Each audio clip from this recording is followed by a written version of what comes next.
नमस्कार दोस्तों, मैं हितेश मिश्रा आप सभी का स्वागत करता हूं डिकोड एग्जाम के इस डेली करंट अफेयर्स प्रोग्राम में। कैसे हैं आप सभी लोग? आई होप आप सभी लोग अच्छे होंगे और अपनी पढ़ाई को बहुत ही बेहतर ढंग से कर रहे होंगे। और जैसा कि मैंने कल आप सभी लोगों से कहा था कि समय आपके पास नहीं है और जितना भी समय अब आपके पास शेष बचा है, खासकर पीसीएस वाले अभ्यर्थियों से मेरी रिक्वेस्ट है कि जैसा मैंने कल कहा कि अपना सर्वश्रेष्ठ प्रदर्शन करिए, तो इस बात को आप लोग दिमाग में फिट कर लीजिए और अपना बेहतर प्रदर्शन करिए ताकि आपका प्री निकले और प्री निकलने के बाद आप मुख्य परीक्षा की तैयारी करें और बाद में साक्षात्कार दे करके अर्थात इंटरव्यू दे करके अपना अंतिम चयन सुनिश्चित कर सकें। साथ ही साथ में आरओ वाले अभ्यर्थी भी कुछ ऐसा ही काम करें, यानी कि उनके पास जो भी समय शेष बचा है वो भी अपना बेहतर प्रदर्शन करें इन बचे हुए दिनों में। ठीक, चलिए तो आज 13 अगस्त की कुछ हम लोग महत्वपूर्ण करंट अफेयर्स पर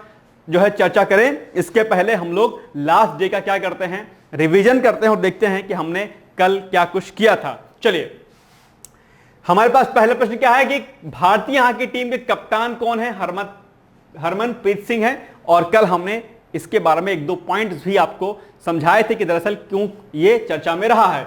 इसके अलावा काकोरी केस कब हुआ था? दरअसल 1925 में हुआ था, 1925। और कई बार यहां से प्रश्न आपके एग्जाम में पूछा गया है, याद रखिएगा। इसके अलावा लोकसभा ने वक्फ संशोधन विधेयक 2024 की समीक्षा के लिए कितने सदस्यीय कमेटी का गठन किया है? तो वो गठन किया है 21 सदस्यीय समिति का गठन, और उसमें से 10 जो सदस्य होंगे वो कहां से होंगे? राज्यसभा से होंगे, याद रखिएगा इसको। ठीक, चलिए आगे बढ़ते हैं हम लोग। लखनऊ में काकोरी ट्रेन एक्शन शताब्दी उत्सव का उद्घाटन किसके द्वारा किया गया है? तो जो आपके मुख्यमंत्री हैं अर्थात उत्तर प्रदेश के जो मुख्यमंत्री हैं योगी आदित्यनाथ जी, उनके द्वारा इस ट्रेन का क्या किया गया है? उद्घाटन किया गया, यानी कि काकोरी ट्रेन एक्शन शताब्दी उत्सव का उद्घाटन किया गया है।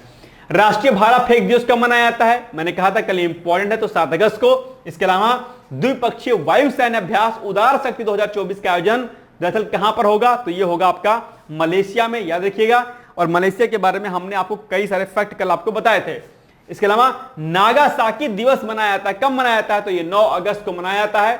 और इसके अलावा हमने आपको हिरोशिमा दिवस कब मनाया जाता है यह भी हमने आपको कल समझाया था। इसके अलावा हाल ही में शोभना रानाडे का निधन हो गया है। वह सम्मानित थी, यानी कि वह कौन थी? तो बेसिकली वो सामाजिक कार्यकर्ता थी। इसको भी आपको क्या करना है, याद रखना है। ठीक है, चलिए अब लास्ट डे हमने आपसे एक सिंपल सा क्वेश्चन पूछा था। हमने आपसे कहा था कि बताइए आदिवासी दिवस मनाया जाता है, कब मनाया जाता है? तो बेसिकली आदिवासी दिवस जो है वो कब मनाया जाता है? वो मनाया जाता है आपका 9 अगस्त को।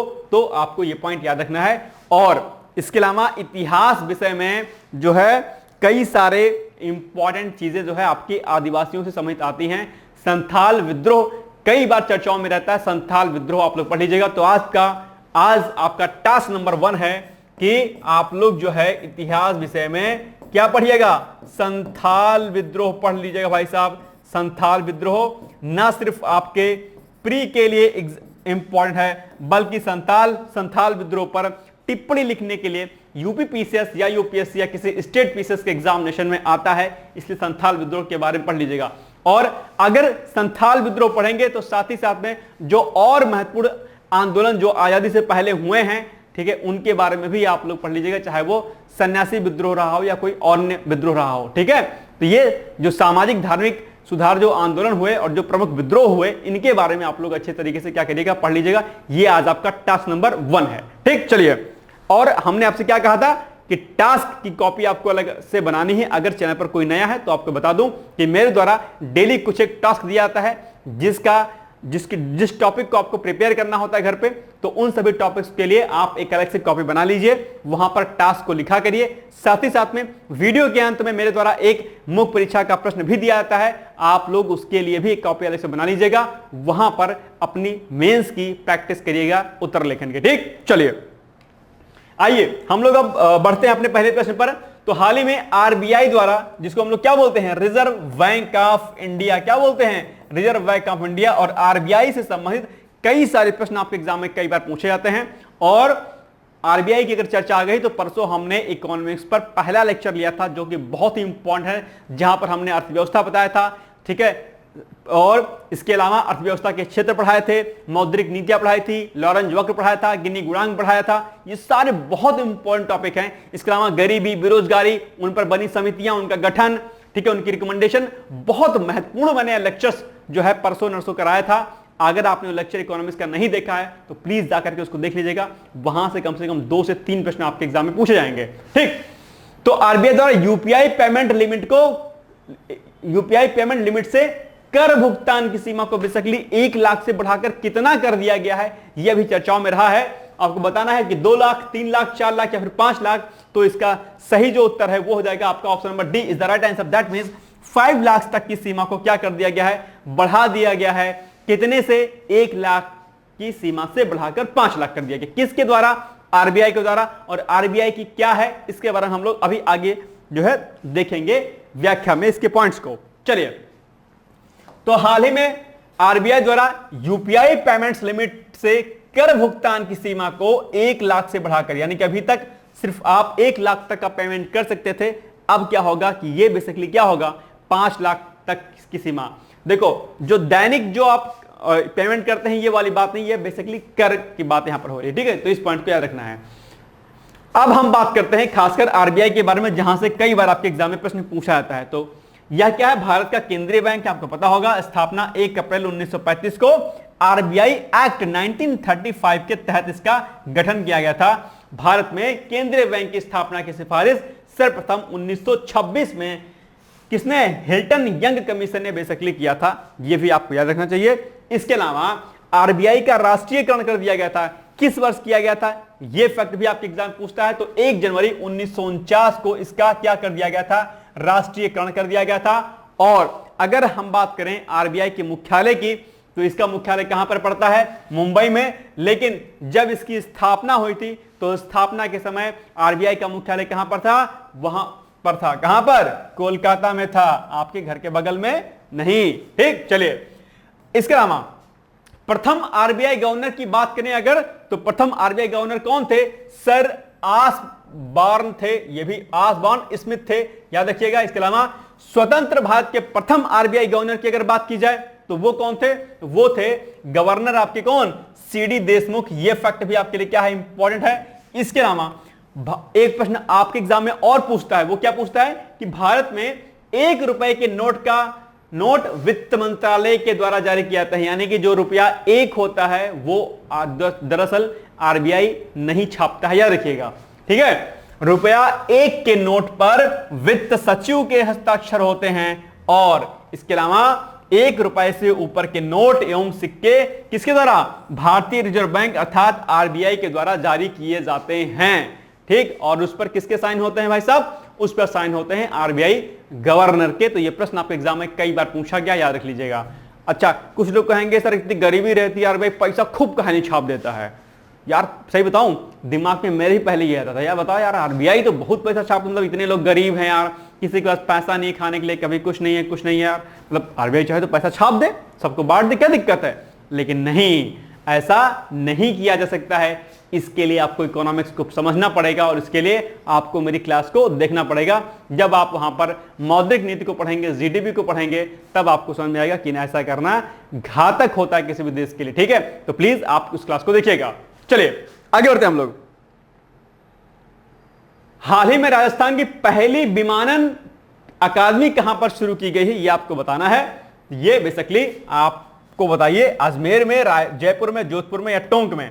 तो ये बेसिकली आपकी ऑप्शन नंबर ए हो जाएगा सही उत्तर, यानी कि अजमेर में दरअसल इसकी शुरुआत की गई है। आइए हम इसकी व्याख्या देखते हैं। तो हाल ही में राजस्थान की पहली विमानन अकादमी अजमेर जिले के किशनगढ़ हवाई अड्डे पर शुरू की गई है, याद रखिएगा। और राजस्थान के बारे में मुख्यमंत्री कौन है? भजनलाल शर्मा है। राज्यपाल आपको बताना है, कमेंट में जाकर के जरूर बताना, जरूर मुझे देखता हूं कि आप लोग को आता है कि नहीं आता है। राजस्थान के राज्यपाल कौन है बताइएगा। इसके अलावा राज्य विधानमंडल वहां पर एक सदनीय है, यानी कि जो वहां पर सिस्टम चलता है वो केवल एक सदन का है। यूपी में क्या है? 2 सदन है, यानी कि विधानसभा और विधान परिषद। इसके अलावा लोकसभा सीटों की संख्या 25 है और राज्यसभा सीटों की संख्या कितनी है? 10 है। लोकसभा और राज्यसभा सीटों की संख्या मैं कई बार कहता हूं कि आपको पता होनी चाहिए अलग अलग स्टेट की। ठीक, चलिए आगे बढ़ते हैं हम लोग। नेक्स्ट है, हाल ही में राष्ट्रपति द्रौपदी मुर्मू को किस देश के सबसे बड़े नागरिक सम्मान ग्रैंड कॉलर ऑफ ऑर्डर से सम्मानित किया गया है या नवाजा गया है? अब देखो, इस प्रश्न में कंफ्यूज मत होना। अभी राष्ट्रपति द्रौपदी मुर्मू को एक देश के द्वारा और सम्मानित किया गया है। 3 देशों की यात्राओं पर थी, जिनमें से 2 देशों ने राष्ट्रपति को अपने यहां के सर्वोच्च नागरिक सम्मान से सम्मानित किया गया है। तो आज कल हमने एक आपको बताया था फिजी वाला, और ये कौन सा है ये बताना है आपको, ठीक है? तो नाम क्या है इसका? ग्रैंड कॉलर ऑफ ऑर्डर, यानी कि तिमोर लेस्ते ने किया है, या फिजी ने, न्यूजीलैंड ने, ऑस्ट्रेलिया ने। तो फिजी ने तो किया नहीं, क्योंकि कल हमने आपको इसके बारे में बताया था, ठीक है? अब कंफ्यूजन हो सकता है आपको ऑस्ट्रेलिया के बारे में। अभी इन्होंने मतलब यहां पर इन्होंने क्या किया है? यात्रा नहीं की है, तो ये तो होगा नहीं। बसता है आपका न्यूजीलैंड और तिमोर लेस्ते, इन्हीं में से कोई एक हो सकता है। तो दिमाग लगाइएगा तो आप पाएंगे कि क्या हो जाएगा? इसका आंसर हो जाएगा ऑप्शन नंबर ए, अर्थात तिमोर जो है क्या, लेस्ते। चलिए आइए इसकी व्याख्या देखते हैं हम लोग फटाफट। तो हाल ही में राष्ट्रपति द्रौपदी मुर्मू को तिमोर लेस्ते के सबसे बड़े नागरिक सम्मान ग्रैंड कॉलर ऑफ ऑर्डर से क्या किया गया है? सम्मानित किया गया है। राष्ट्रपति जोसे रामोस होर्ता ने खिली में राष्ट्रपति पैलेस में उन्हें क्या किया?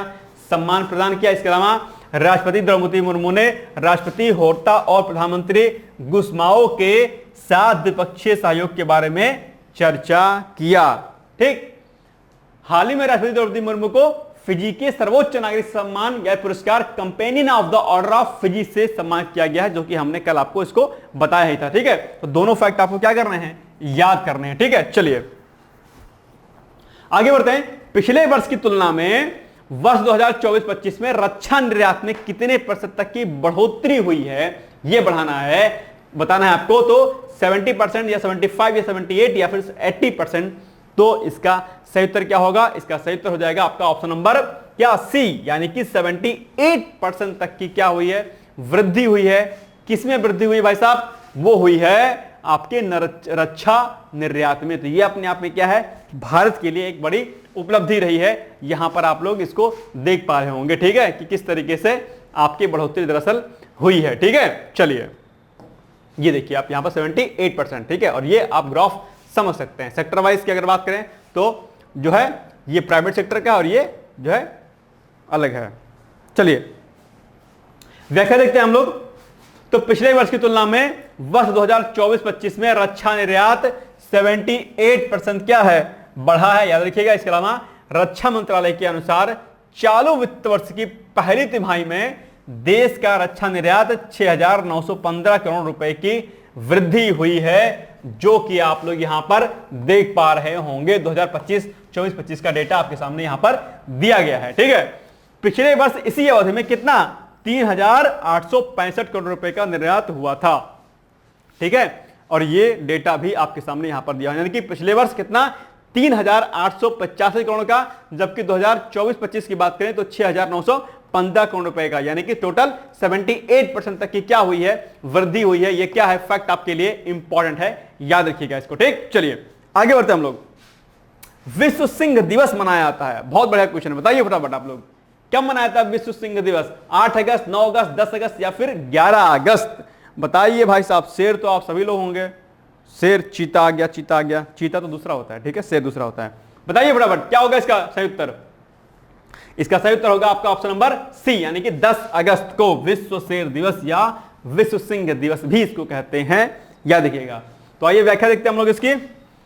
तो विश्व सिंह दिवस 10 अगस्त को मनाया जाता है। भारत में शेरों के कंजर्वेशन के लिए या संरक्षण के लिए बेसिकली क्या है? विश्व सिंह दिवस मनाया जाता है। और यह दिन दुनिया में शेरों की घटती आबादी के बारे में जागरूकता बढ़ाने के लिए बेसिकली क्या किया जाता है?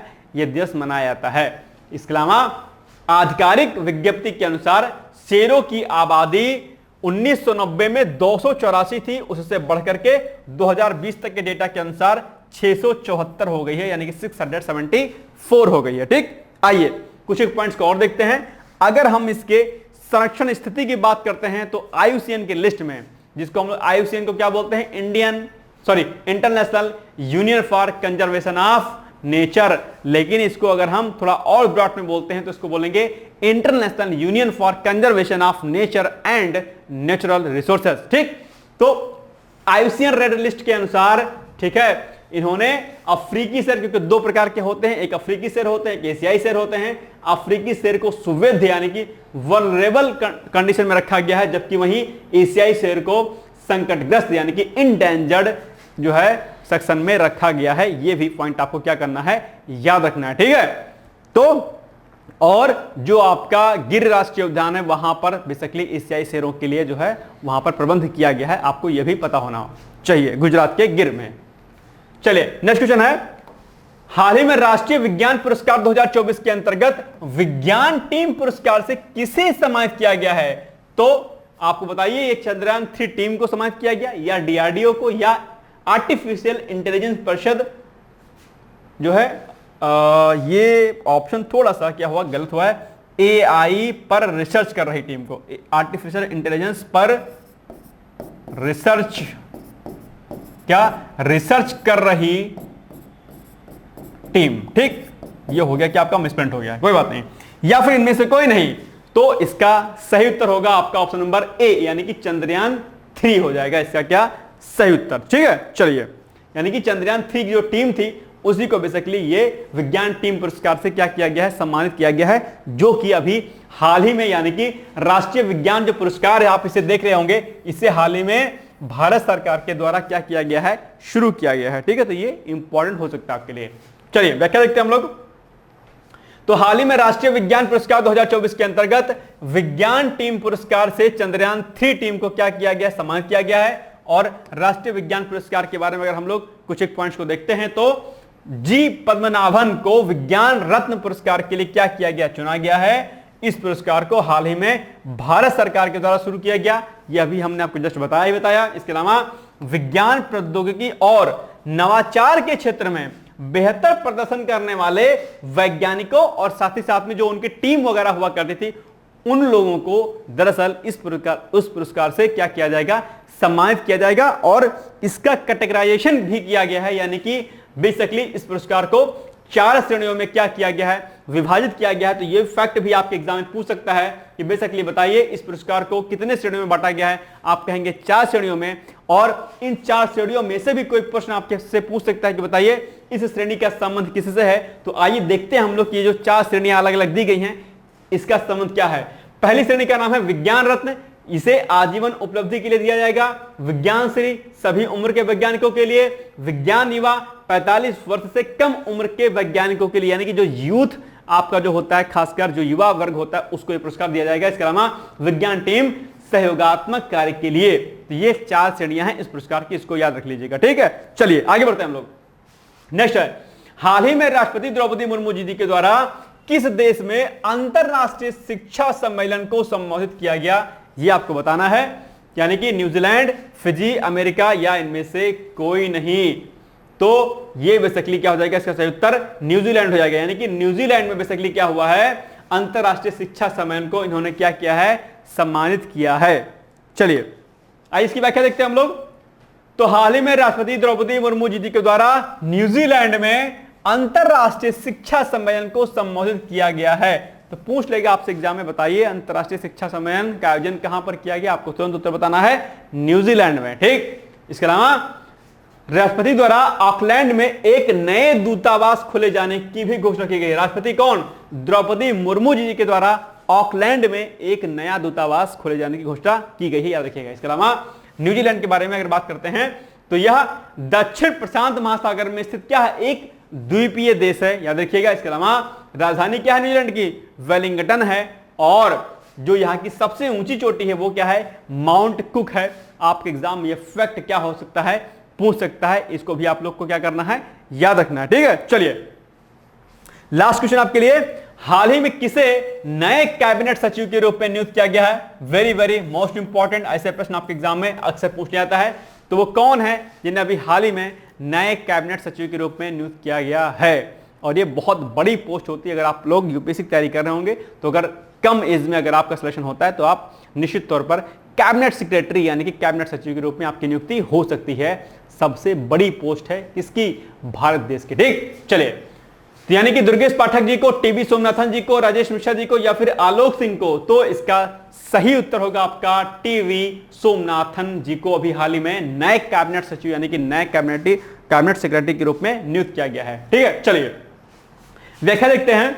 हाल ही में टीवी सोमनाथन को कैबिनेट सचिव के रूप में नियुक्त किया गया। याद रखिएगा, यह राजीव गौबा जी का स्थान ग्रहण करेंगे, यानी कि इसके पहले राजीव गौबा थे इस पद पर। इसके अलावा टीवी सोमनाथन 1987 यानी कि 1987 बैच के तमिलनाडु कैडर के क्या रहे हैं, ये आईएएस अधिकारी रहे हैं।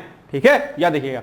अब आप सोचो कि अगर आप मेहनत करते हो, ठीक है, तो आप सोचो कितने बड़े बड़े पदों पर आपकी नियुक्ति होती है। ठीक है, आप एक तरीके से कैबिनेट सेक्रेटरी को बेसिकली क्या कहा जाता है, एक तरीके से प्रधानमंत्री का क्या कहता है, राइट हैंड कहा जाता है अपने आप में। ठीक है, बहुत बड़ी पोस्ट मानी जाती है। अगर आप पीसीएस की भी परीक्षा उत्तीर्ण करते हैं तो भी आप बड़े स्तर के अधिकारी बनते हैं और देश और समाज के लिए बहुत ही बेहतर काम कर पाएंगे। इसलिए अपनी सारी शक्ति साथ दमखम लगाइए ताकि बड़ी से बड़ी पोस्ट मिले। देखो एक बात ध्यान रखना यार, है ना, जीवन आपको एक बार मिला है बस, अगली बार क्या बनोगे पता है क्या, आपके कर्म कैसे हैं कुछ तो पता तो है नहीं। क्या पता अगली बार गधा बन जाओ, क्या कीजिएगा आप, तो भौचू भौचू करोगे तो कुछ तो होगा तो है नहीं। तो इससे अच्छा है कि अगले बार जन्म में भौचू भौचू करो, इससे पहले है कि आईएएस बन जाओ, पीसीएस बन जाओ, कुछ अच्छा काम कर लो। ठीक है, क्या पता आप देश के प्रधानमंत्री हो भाई साहब, कुछ भी नहीं पता है। ठीक है, कब किसके दिमाग में क्या चीज आ जाए, किस तरीके से वो कार्य करने लगे, किसी को कुछ भी भरोसा नहीं है। हो सकता है अभी आप आरओ की तैयारी कर रहे हो सकता है पीसीएस तैयारी कर रहे हो, आपका दिमाग एकदम मोटिवेट हो जाए, चाहे मेरे द्वारा किसी और के द्वारा, क्या पता आप एकदम से यूपीएससी की तैयारी करने लग जाओ, सिलेक्शन यूपीएससी में हो जाए। क्या पता आप इतने ज्यादा प्रभावित हो जाओ कि आप देश के बहुत बड़े सोशल वर्कर बन जाओ। क्या पता आप देश के बहुत नामचीन कोई बड़े जो है प्रशासनिक पद पर चले जाओ, कुछ भी हो सकता है। इसलिए हमेशा अपने आप को क्या करो, मोटिवेट करो। जीवन एक बार मिला है भाई साहब, जो करना है ना इसी जीवन में करना है। और मजेदार बात यह है कि इसी 30, 31, 32 साल में जो करना है कर लीजिएगा। 30, 31 साल तक अगर आपने जीवन के बहुमूल्य जो आपका समय है अगर उसमें आपने मेहनत कर दी तो 30 साल के बाद जितनी बची आपकी उम्र होगी वो शान शौकत, इज्जत और बहुत ही बेहतरीन गुजरेगी। लेकिन अगर इसी टाइम को किसी और के लिए रख दोगे ना, मैसेज के लिए कि हाँ हाँ अभी करता हूं मैसेज, अभी कॉल करता हूं, सामने वाले को रख दोगे तो कुछ भी आपके हाथ में नहीं आने वाला। इसलिए सर्वश्रेष्ठ समय है और इस सर्वश्रेष्ठ समय का सदुपयोग करिए और प्रधानमंत्री बनिए, देश के जो है राष्ट्रपति बनिए, आईएएस अधिकारी बनिए, पीसीएस बनिए, समीक्षा अधिकारी, सहायक समीक्षा अधिकारी बनिए। ठीक है, ध्यान रखना इस बात का। लेकिन कब होगा, समय का सदुपयोग करोगे तो। अगर समय की इज्जत अगर आज आप नहीं करोगे, ध्यान रखना समय आपको ऐसी लात मारेगा, ऐसी ठोकर मारेगा कि आपका अपना साया भी आपका साथ छोड़कर एक दिन चला जाएगा। याद रखना इस बात को मेरे, ठीक। इसलिए भाई साहब रिस्पेक्ट करना टाइम की। ओके, चलिए अब आज आपके लिए प्रश्न है सिंपल सा कि बताइए दम घोटू गैस किसे कहते हैं। कार्बन मोनोऑक्साइड, जिसका हम लोग क्या बोलते हैं, CO भी बोलते हैं। तो ये आपकी कार्बन मोनोऑक्साइड है या फिर हाइड्रोजन है या फिर ऑक्सीजन है या फिर इनमें से कोई नहीं है। दम घोटू गैस किसे कहते हैं, इनमें से एक उत्तर आपका सही है। बताइए फटाफट, बहुत ही आसान है, बहुत आसान है, दिमाग लगाइएगा तुरंत उत्तर पाइएगा इसका। ठीक है, कमेंट करके बताइएगा मुझे।